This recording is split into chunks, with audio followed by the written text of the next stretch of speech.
Again.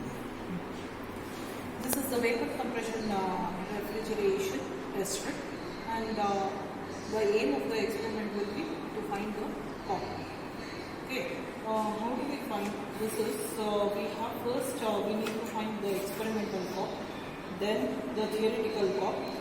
Overall, we will be finding the relative pop of this test strip. From this test strip, okay, we will start this.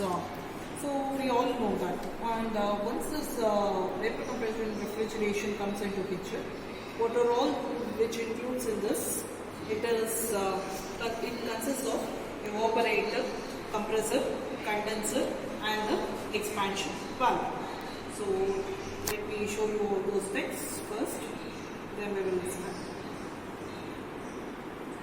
So you have this. This is the evaporator. You can see this. Inside we have a coil. You can see this. Inside we have a coil. This is the evaporator. Okay. Then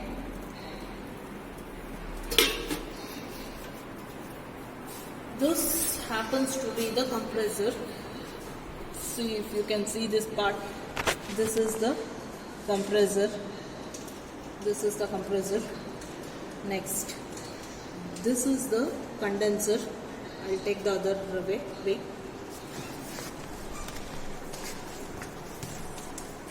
This is the condenser. You can see this in a better way. See? So this is the condenser. And this happens to be the expansion valve.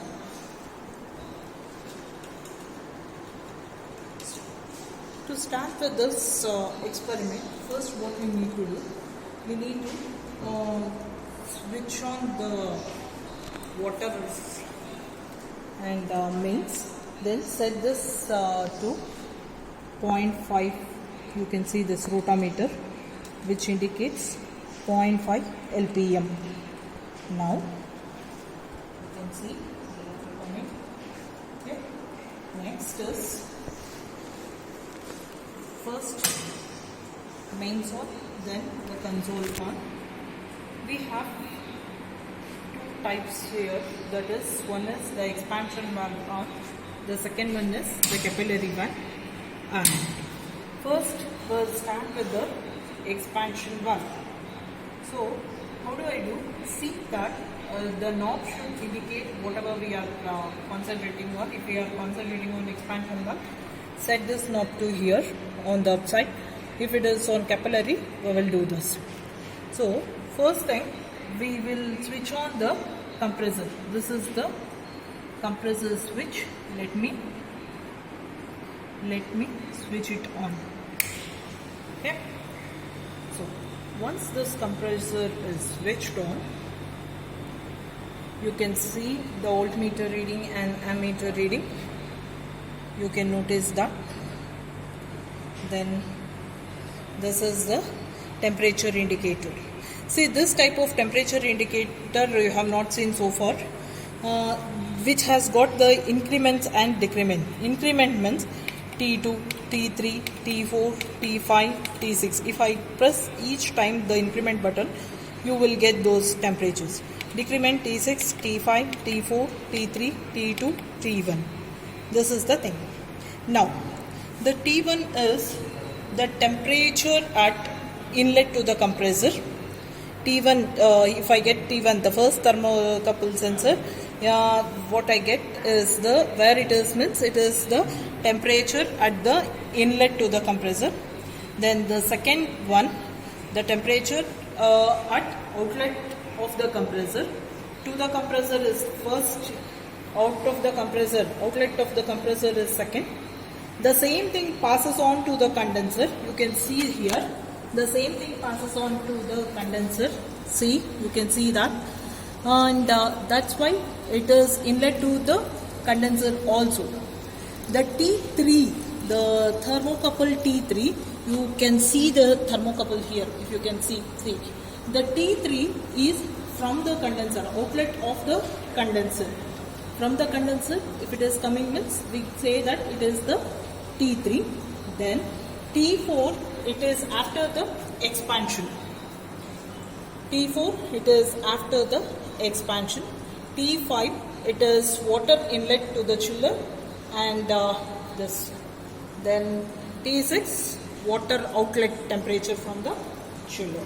These are the, you can see this, T6. So T1, T2, T3, T4, T5 and T6. You have to know all these temperatures.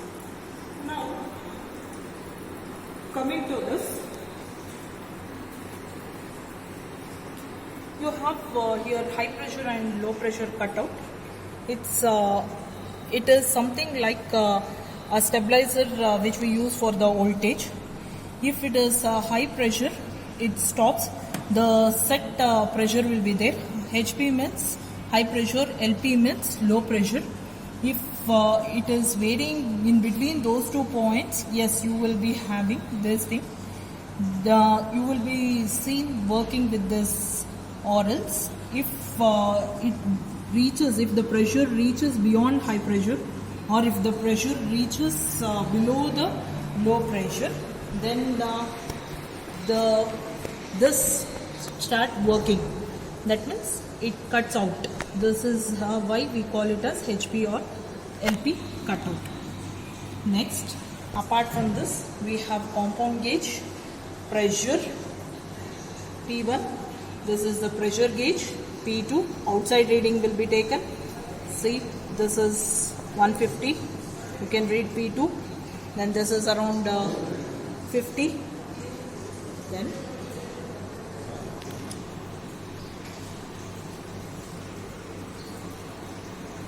we have one more thing which we need to know is the energy meter for compressor.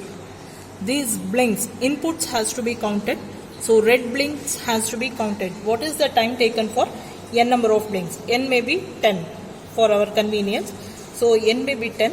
N number of blinks, what is the time taken? If I consider n as 10, for 10 blinks, what is the time taken?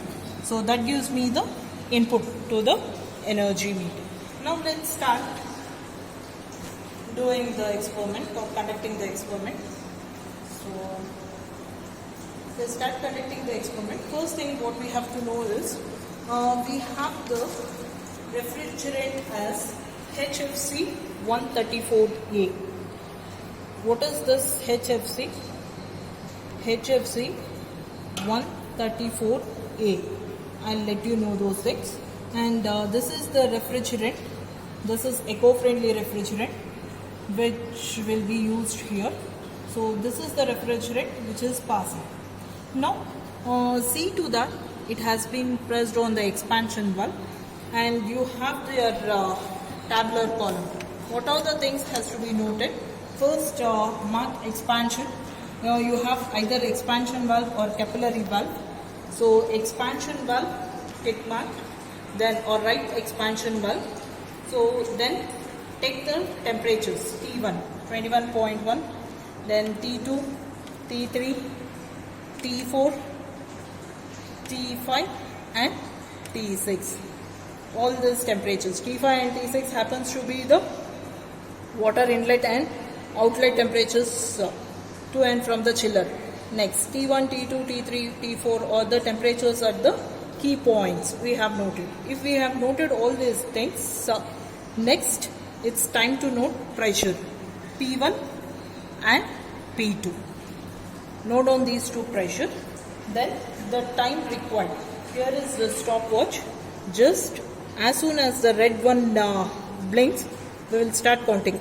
So for 10 counts, keep on counting. What is the time taken? 1, 2, 3, 4, 5, 6, 7.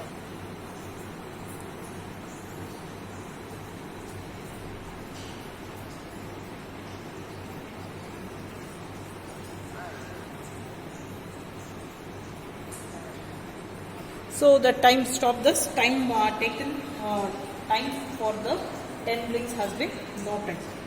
Now once this is done,